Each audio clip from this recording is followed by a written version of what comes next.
Y'all for being here. We are part of the Spotify team. Very happy to be with you all. It's been a great conference so far. I feel like it's been very busy. We've been running around like crazy, but very excited that y'all chose to join us for this next 45 minutes. We'll dig in. Thanks for being with us. Next slide. This is us. You can see us, but we're also on the screen. We'll start with some introductions. This is a small taste of the International Artist and Label Partnerships team, focused specifically on independent distributors. Mo and I are in the Label Partnerships team here in the US, specifically focused on direct licensors and Merlin members. And Ruth is our Indies rep and the UK team. We provide access, education, support, marketing, and more to our partners on a daily basis. And we work with many artist and label partnerships, indies, reps, and other markets to support indies at a global scale. We're honored to be with you all. Hope we make the most of our time together. We've got a lot to get through, so I'll jump into a little bit of a setup of what we're going to be discussing today. Everything we do as a team ultimately levels up to the Spotify mission, which is to unlock the potential of human creativity by giving 1 million creative artists the opportunity to live off their art and billions of fans the opportunity to enjoy and be inspired by it. So this presentation is typically a ton of slides that covers everything Spotify has to offer, which can be a lot to digest. So to make the most of our time together today, we're going to operate under the assumption that y'all know the basics of profile access, delivering music, etc. And we're going to focus on the latest tools and opportunities that Spotify has to offer, organized through the lens of a release campaign. Starting with the setup, then we'll go to release day, how to build upon that initial release momentum, and eventually opportunities for partnership. I'll pass the mic off to Ruth, who will get us started today with the setup. Thanks, Jesse, and hi, everyone. It's great to be in New York, and it's really great to be with all of you here today. I want to start this by echoing what Jesse said, that essentially everything we're doing at Spotify is leveling up to that core mission of unlocking the potential of human creativity. That's both for the artist community and also for music fans everywhere. But how are we going to achieve that mission? Well, it's largely by empowering artists and their teams, all of you, to grow, find, and connect with audiences. And that all starts with, next slide please, Spotify for Artists. 3 words you're going to hear a lot over the next 45 minutes or so. Spotify for Artists is your personalized hub and a creative destination, which enables you to manage your artist profiles, see insights about audience data, access creative tools, and also learn about best practices when it comes to connecting with your audiences on platform. We're going to be running over some of those best practices today, but for any other information that you need, Spotify for Artists has loads of great access to tools available online where you can learn more about all the things that we have to offer. So Mo's going to be running you through some of those new creative tools, really exciting tools that we have available on the platform shortly. But first we wanted to touch briefly on editorial, because, next slide please, Jesse. Because Spotify for Artists is also, of course, where you can pitch your unreleased music to our music editors. And I'm sure most of you in this room will know about the power of playlisting on Spotify, but we thought it was important to stress the what and the why. So starting with the why, we really believe that by creating a trustworthy listening experience for our users, we create more demand for the discovery of new artists. So in its simplest form, it's all about creating as many opportunities as possible for artists to find and connect with the right audience, and it's about doing that at scale. So there's 3 types of playlists that you need to be aware of. Kicking off with those curated by our editors, a team of nearly 200 music and culture experts spread across the world. And our editors review thousands of new submissions on a weekly basis, listening carefully to pitch tracks and making data-informed decisions about what will resonate most with fans. Our editors are immersed in their local music communities. They have a really strong knowledge of emerging genres, cultural trends, user listening habits, and are really responsible for ensuring that that local music scene is being reflected on Spotify. And they are really committed to creating those opportunities for artists, not just in their local market, but worldwide. And editors around the world are collaborating now more than ever, thanks to what we call global curation groups. So these are collections of Spotify genre editors from around the world who are meeting on a frequent basis. And it's in this forum that editors are focused on exporting local music through discussions and conversation around sounds and trends that are traveling, and also identifying growth opportunities for both emerging and established artists to connect with a global audience. But the editorial offering on Spotify doesn't end there. To really better facilitate that connection between the right audiences and artists at scale, we've also added personalization to editorial playlists themselves, marrying human expertise with the best of technology. So to give you an example of a personalized playlist, songs to sing in the shower. So what Jesse and Mo might think of when they think about songs to sing in the shower, guys? Mine's Iris by the Goo Goo Dolls. Mine's Kiss Me by Sixpence None the Richer. Interesting. So as expected, slightly different to my preferred songs to sing in the shower, which is always Adele, of course. So British. So British. Yeah. But by utilizing Spotify's ability to understand our users, combining machine learning with human curation, we can work to curate a really larger set of songs so that each user is getting the perfect playlist for them. And that's not only great for the users, but is also, of course, great for artists, because it means we can scale the opportunity of being included in a playlist to a dramatically larger pool of artists. In 2022, 275,000 artists were added to at least one editorial playlist, and we definitely hope to see that number grow this year. And then lastly, we have algorithmic playlists, which are unique to every listener. So with playlists like Release Radar and Discover Weekly, Spotify works behind the scenes to automatically connect artists with the most receptive listeners. They're designed to place your music where listeners are most open to discovery. And what? There we go. So these types of playlists, these are the types of playlists and how they work. And if you're now asking that important question of, well, how do I ensure that myself as an artist or the artist that I look after are in the best place to be featured on those playlists? Well, the answer is, of course, to pitch your music, getting your unreleased music in front of our music editors through our Spotify for Artists pitching tool. And that's available to any member of an artist team who has access to Spotify for Artists. All we ask is that you distribute your music really nice and early, at least 2 weeks out, so our editors have sufficient time to listen to your tracks and consider them for the relevant support. We do get a lot of questions about what is the most relevant information to put in that pitch. So we're going to throw to Josh in the audience from Hopeless Records. And Josh, tell us a bit about your experience using the tool. How do you tell the story of a track, and any advice on what to include and not to include in a pitch? Yeah, I made a huge mistake by sitting in the second row, so I'm just going to spin in a circle. But the pitch tool is really the first and really the most important step of our pitching process with Spotify. So that means to do it right and do it on time. So Ruth said 2 weeks, we do 3 to 4 weeks, so maybe we're super good. Gold star. Yeah. Do I not yell loud enough?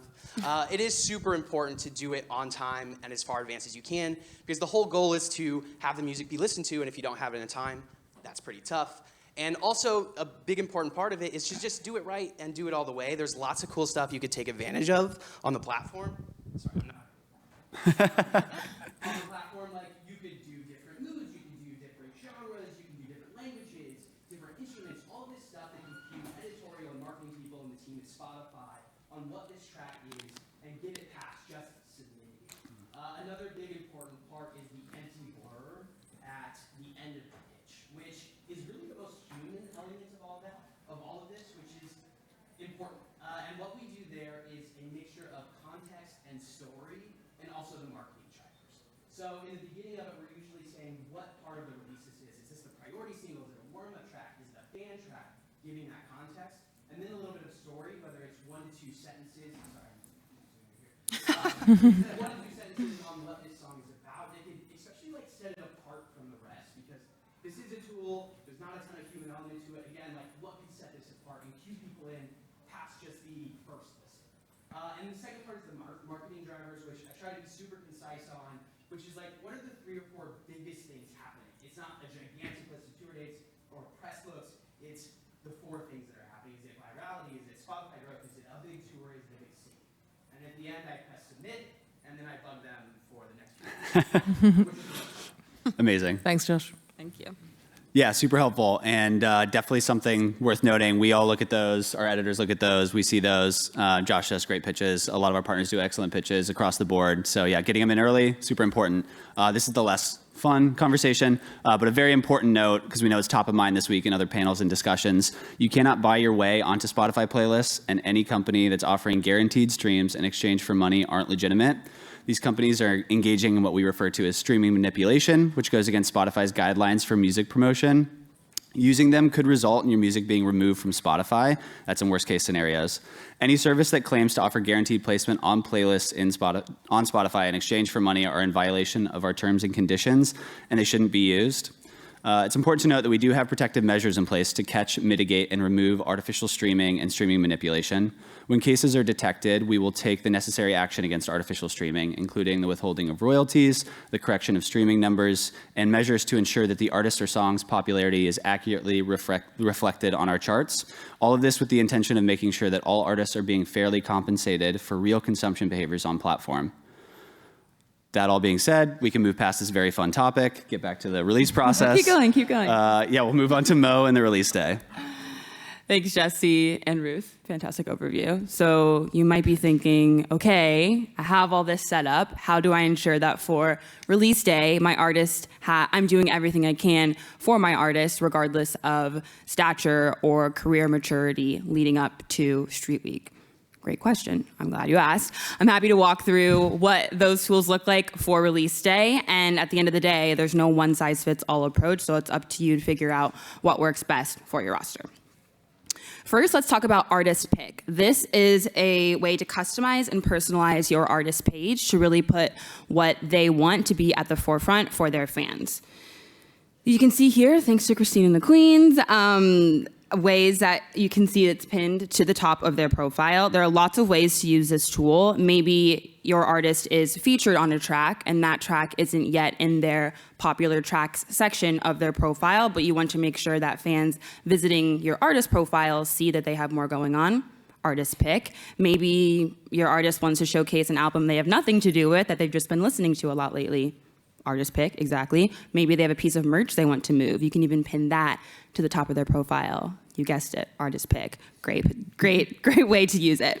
Once the artist has chosen what they would like to highlight, they can, like as you can see here, Chris put an image there, uploaded that image in Spotify for Artists, and then added that message that says new album out now. So just a little blurb to let the fan know what they're looking at and provide a little bit of that context.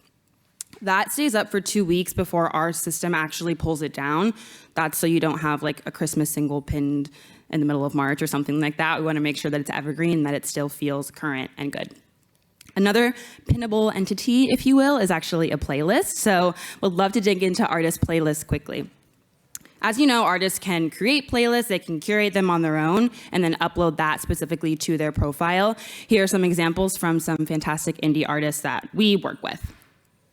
This is a good way to see, or a playlist actually can be seen as an extension of the artist's brand, and another way that fans can dig into their artist's their favorite artist's culture, let's say.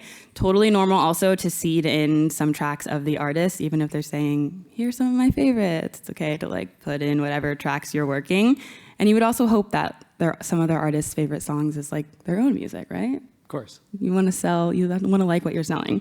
So I want to share a quick example from Mom and Pop. Do you have any Mom and Pop people in the audience? No, maybe? Okay, they're one of our indie labels that we work with. And one of their artists, Ash, created a tour pump-up playlist of songs that she listens to before she walks out on stage.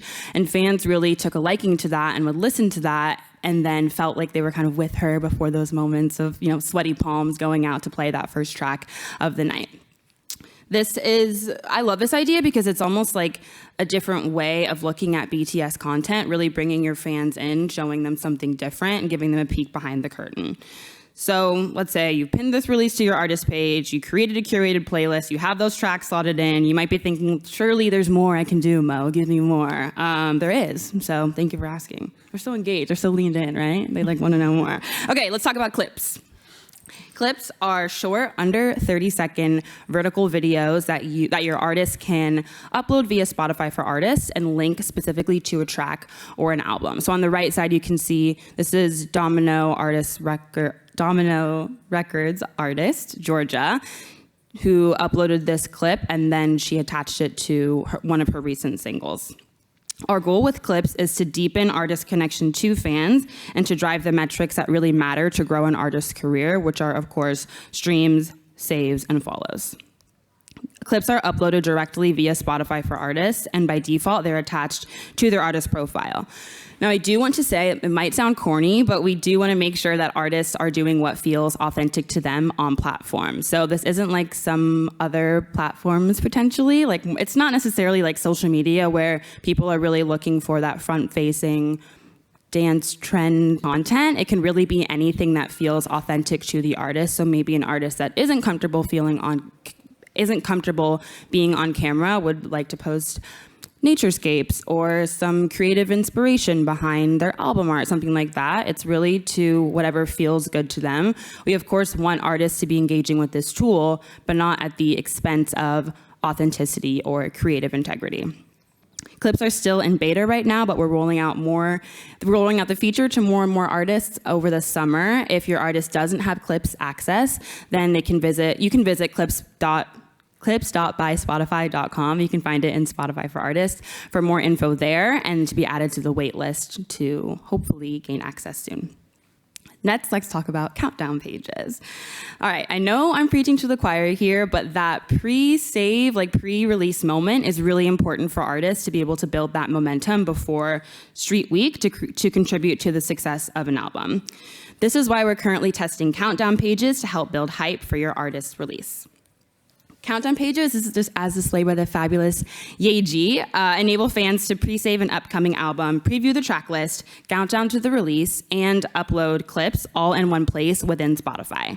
Then fans who pre-save the album will be notified day of when the album has been released. Countdown pages, while obviously super exciting, wouldn't even say beta. They're definitely still in alpha right now. So it's currently being tested with a pretty small cohort of artists, but we do plan to roll out this feature more widely in the near future. So please stay tuned for updates on the countdown pages front. All right, one more from me for now, Marquee. Perhaps the most effective. I'm sure that most of you have heard of it. Marquee is a sponsored recommendation, as you can see, that takes up the whole screen in-app on our platform. And this is targeted to users who have shown interest in the past to your artist's music. When a listener clicks on a marquee, they're immediately taken to the product, whether it be the single or the album or even a This Is playlist of that artist. Marquee was specifically made for marketing music, and I'll give you some rapid-fire stats to prove it. As you can see on the right, Marquee is 10 times more cost-effective for Spotify listeners for every dollar spent on similar social ads. Not 10% more, not 100% more effective, 10 times more effective. That's 1,000%. I'm not good at math, but I hope that's right. Just want to make sure that, that you can understand really where that dollar value is going. Also, listeners who see a marquee are twice as likely to save or add the new song to their playlist. And then Marquee actually builds a halo effect for those artists. So fans who are listening are 3 times more likely to dig into the catalog, see what else is going on. We've all been there. And then after your campaign ends, we'll make sure to send specific stats regarding that campaign, like streams per listener, playlist ads, and a lot more. So I'm going to throw it to the audience as well. Jessica from Mad Decent, another one of our fantastic partners, has run several marquees with us. So I would love to know from you, Jessica, when you're thinking about marquee, how does that fit into an artist's overall campaign strategy? And what are you thinking about when it comes to timing in terms of marquee? We might have a mic coming. Oh, live stream. Wow. I'll use this example since it's up. For Aluna's album campaign, we've done 3 marquees for 3 singles that are all collaborations with other artists. So Marquee has helped us ensure that we're reaching the fans of the artists that she's collaborating with and widening her audience with each single ahead of her album release. And our strategy is usually to run marquees after first week, after listeners have already had a chance to stream it through algorithmic playlists. Mm-hmm. Thanks, Jessica. That makes sense. It's a great point to wait until the ripple effect of like release radar and everything else has kind of calmed down a little bit. Thanks for sharing. I do want to mention that Marquee can also help your artist to develop a more global audience, as it is available in 36 markets, as you can see. And you must be thinking, how can I get my hands on this? Great question. You can, if you're in US, UK, or Australia, then you're able to book by yourself within Spotify for Artists. If you're in a different market, then you can reach out to your local Spotify representative who will get you in touch with our marquee team around you. All right, thanks for bearing with me. The release is out, the marquee is running. Now what? How do we get legs on this thing, keep the momentum going? It's a great question. Thank you for asking. Yeah, of Thank course, you, of audience, course. for asking. I'm going to try that approach with presentations moving forward. Yeah. Made up conversation. I like it. Yeah, so the release is out in the world. Time to monitor performance and continue to build on that momentum that you've created so far with all the tools we've already discussed. So first, we'll get back to our favorite topic, the words we are going to bring up all the time, Spotify for Artists. This continues to be your best friend when it comes to observing track performance and digging into your audience data. We're adding new data points and views constantly so that y'all can get the most out of your data. And one of our most recent additions that we're all very excited about is the active audience page. The active audience page reveals the makeup of an artist's audience based on how frequently they intentionally stream your music and their likelihood to continue streaming in the future. So an artist's active audience is composed of listeners who have actively streamed their music at least once in the last 28 days. That means they've streamed it directly from active sources like the artist profile or from their own library and playlists. Building an active audience is extremely important for fan development. On average, people who actively stream a song will play that artist's music 4 times more in the next 6 months, which is a huge uplift. It's also something we at Spotify talk about internally quite a bit and take into consideration when determining where we should focus our marketing efforts. The active audience page will display a timeline of artists' active audience over the last 28 days and segments of the active audience based on their streaming history, light, moderate, and super listeners. You can find this page under the Audience tab in Spotify for Artists on desktop. And this is one of the many data views that you can use to inform your strategy and decision making, making sure that you spend some time digging into these tools so that you can get the most out of them. To add some practical context, we're going to turn it back to the crowd again because y'all know these tools honestly better than we do. So I'm going to go to Jeff from downtown to get his hot take. Jeff, I'd love to know, how's your efficiency increased with an S4A? Thanks to this new tool? And does the way you interpret active audience data differ before release versus after? Yes. Hi, everybody. Thanks, Jesse. Yeah, we've definitely interpreted the addition of this data in a few actionable ways. Being able to monitor the impact, let's say, of your marketing campaigns across something like these audience segments and how they change over time can certainly inform what you're doing, what we're doing all the time. When you are in that valley of pre-release and you can look at light, moderate, super listeners and monitor how they're actually interacting with the catalog, and then you move into a new release campaign, seeing the impact specifically across those groups has actually allowed us to not just know when to market, but what to market, which territories are actually impacting, and how those audiences actually move into one another. So like, how do we encourage a light listener to become moderate to become super? And then how do we keep those super listeners engaged all the way through the album campaign, which luckily having access to this data is the only way we can know if it's working. Great point. Love it. Thank you. Thank you. Yeah, I think that monitoring that flow is so important and keeping an eye on how you move people through that kind of fan funnel. Great point. Appreciate that. One thing that we always harp on during these presentations and that I often talk about a lot is the importance of follow on Spotify. It's one of those tools that I think could be easily overlooked because there isn't a very clear understanding as a user of what happens when you follow an artist, but it impacts a ton of the way that we interact with users on platform. The more followers you have, the more reach you'll have, and the more our users will be recommended your music in concerts and merch, a lot of stuff. When a user follows an artist on Spotify, this guarantees that artist will be included in new release and concert email notifications, which I hope that y'all are Spotify users. If you are, you've gotten these emails before. I've bought merch and tickets from these emails before. They're a very effective way to reach your audience, a great way to keep people engaged with your music and your touring activity. Another important function of follow is that it maximizes the chances of your music being included in your fans' personalized playlists, such as Release Radar and Discover Weekly, which I know we talk about quite a bit and have a massive impact on artists' careers. And followers don't go away. I don't think I've ever unfollowed an artist, and after following them on Spotify, it doesn't seem like a thing that you're ever reminded to do. You're not really hit over the head with an artist's material, so there's very little chance of someone unfollowing you after they have. And while monthly listeners might drop after 28 days, and that's something that artists are often dealing with when they try to keep an audience active through a campaign cycle or in between campaign cycles, followers will be there waiting when you come back with new music, be that every month or at the 2-year hiatus. It's a great way of keeping that audience in place when you take a break, if you need to take a break, if you have gaps between releases, so that when you come back, there's that audience ready and waiting. We like to think of it as like an email list, but it's tapped into our algorithmic recommendation vehicle. So in short, make sure to add follow to as many CTAs as you can. Try to include it when you're building up for a campaign, or when you're off cycle, use it as an opportunity to message your fans to encourage them to take this action so that when you are back, they'll be able to engage straight away and they'll get all of the recommendations that we send through. At Spotify, we're extremely focused on deepening the fan and artist connection, and most recently, that's manifest on platform with deeper integrations across merch and touring. Our merch integration with Shopify specifically has enabled artist teams to have more control over the merch that is displayed on the artist profile, and we're adding merch to more areas in the app, including album and single pages, and recently the Now Playing view, which you can see from the slide.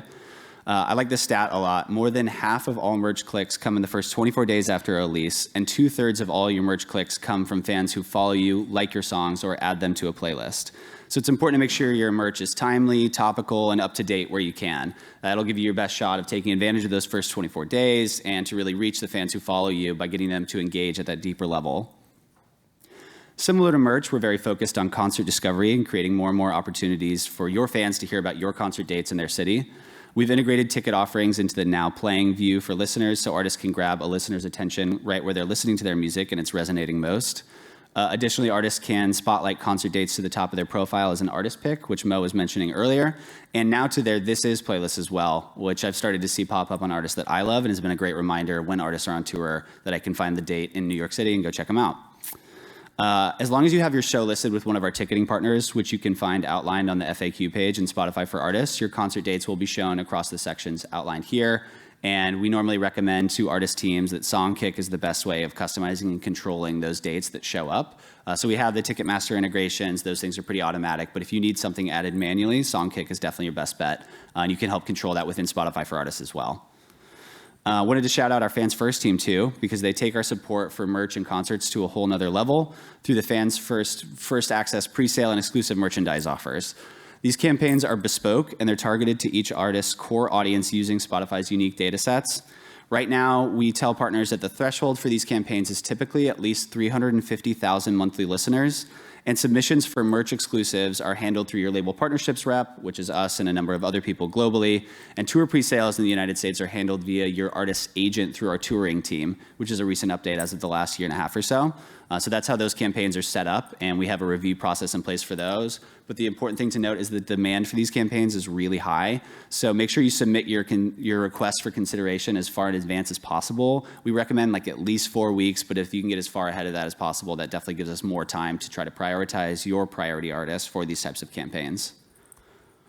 Last thing I want to talk about in my section is discovery mode. It's an incredibly effective way to continue to build on this momentum and reach new audiences through this discovery mode feature. This is a new marketing tool that helps artists at all stages of their career to expand their reach and grow their audience by giving labels and distributors the ability to strategically prioritize tracks for recommendation, specifically in radio and autoplay on Spotify. This could be a track that's important to an artist, such as one that's celebrating an album anniversary, or you could be taking advantage of a cultural moment, virality happening on TikTok or other social platforms. There's a number of different ways to approach a tool like this. There's no upfront budget requirement for this tool. Instead, labels or rights holders agree to be paid a promotional recording royalty rate for streams and personalized listening sessions where we provide this service. If the song resonates with listeners, we'll keep trying it in similar sessions, but if the songs don't perform well, they'll quickly be pulled back. Listener satisfaction is our top priority, so we won't guarantee placements to labels or artists, and we only ever recommend music where we think the listeners will actually want to hear it. Discovery mode is now rolling out to more users in Spotify for Artists. Make sure to touch base with your licensor to see if you're eligible, and for more case studies and information, we have a ton of stuff on Spotify for Artists and the Spotify for Artists blog. Definitely an important tool to tap into. You can use on and off cycle. We've seen artists and their teams have a ton of success at this one, so make sure to dig in for more info. And then with all this great success you're having, you might be in line for some higher level partnership support. So I'll pass the mic off to Ruth, who will talk about some of our ongoing global partnerships. Thanks, Jesse. So when we talk about partnerships on Spotify, that spans a really wide range of activity, but we wanted to take a minute to focus on a couple of those initiatives. So one that's particularly relevant for those of you in this room is Fresh Finds, which is a collection of 30 playlists worldwide solely aimed at supporting and promoting developing independent artists. So we have playlists that are genre specific, like Fresh Finds R&B and Fresh Finds Dance, and we also have local incarnations of Fresh Finds, which are focused on emerging local talent. But what all of these playlists have in common is that they serve as a launch pad for up-and-coming artists who are at the very beginning of their careers. And it's a place for music fans, music lovers, and industry tastemakers to find the next big thing. Since its launch, Fresh Finds has supported over 25,000 artists, including the likes of Tisha, as you can see on the screen, Omar Apollo, and so many more amazing artists who have gone on to have such great success. And building off the success of the playlists, we've also developed Fresh Finds into a program to give developing artists the tools, resources, and support needed for long-term career success. And while we're talking about emerging artists and discovery of new artists, we also need to touch on Radar, which is our flagship emerging artist program that launched in 2020. Radar is an all-encompassing artist development program aimed to support artists in their path to superstardom. So it's an array of dynamic marketing tools, editorial, on-platform and off-platform, at a really pivotal career-defining moment. And that's both a local program and also a global one. And alongside Radar, a big focus of partnerships on Spotify is through our always-on global music programs. And these have been created to demonstrate our commitment to equity in audio, and to celebrate and uplift the voices of historically marginalized communities. In 2021, we launched Equal, which is a program focused on fostering equity for women creators. Frequency is our global initiative and holistic destination for Black creators. And finally, Glow is our brand new program amplifying the LGBTQIA+ community of artists. So through ambassador programs, through cultural partnerships, greater on-platform visibility, and through marketing support, these programs have all been uniquely created to ensure that these communities and their incredible contributions to both music and culture are celebrated, heard, and honored year-round. And then back to Mo to wrap us up with some resources. Resources. We definitely have a lot of them. So, well, let's start actually with Notable, which I am super proud of. I think it's something really unique that we can offer. Obviously, the work of songwriters, producers, publishers, etc., is where so much of our work actually comes from. So with Notable, we've created one central space where this community can come to see everything that we have to offer to them. So if you're interested in knowing what we have in this realm, then you can follow along via our new Notable website, which a quick Google search would take you there, or notable.spotify.com. And then from there, you can sign up for our monthly Notable newsletter. And we also have social entities where we dive deep into artists who also happen to be songwriters or producers, what have you. We have a bunch of other resources, and I want to give a quick shout to each of these before we go. Spotify for Artists, I hope, maybe, that by now you know what that means. If not, maybe we failed the last 45 minutes. And then next is Fan Study, which I'll probably say is Jesse and my favorite. It is really interesting, rich insights about a variety of topics. There's one, my favorite is about catalog and how the life cycle of a song doesn't stop after the campaign or after the album cycle ends. There's the information there is updated regularly, and it really overall, there's always a through line that is dedicated to how fans listen to music and how they connect with artists around the world. Next is Made to Be Found, which is a guide for artists on how fans find their music, and then key recommendations on how to keep that audience engaged, and then, of course, make it grow. Loud and Clear delves deep into the economics of streaming and how we pay artists, producers, and songwriters. Best Advice is our podcast where we ask artists, what's the best advice they've ever gotten. It's available on YouTube and also podcasts, which hopefully you're listening to your podcast on Spotify. And then finally, we have a whole suite of on-demand masterclasses similar to this one, but really digging deep into some of these topics we touched upon. All of this is available via Spotify for Artists, or again, probably a quick Google search will take you there as well. That is all we have for you today. Thank you so much for spending the time with us. The three of us really live and breathe and eat and sleep all things indie, so we're honored that you chose to spend the last 45 minutes with us. We will be sticking around if anyone has any questions or anything that they'd like to know more about, and hopefully we can answer what you have. Thank you. Thank you.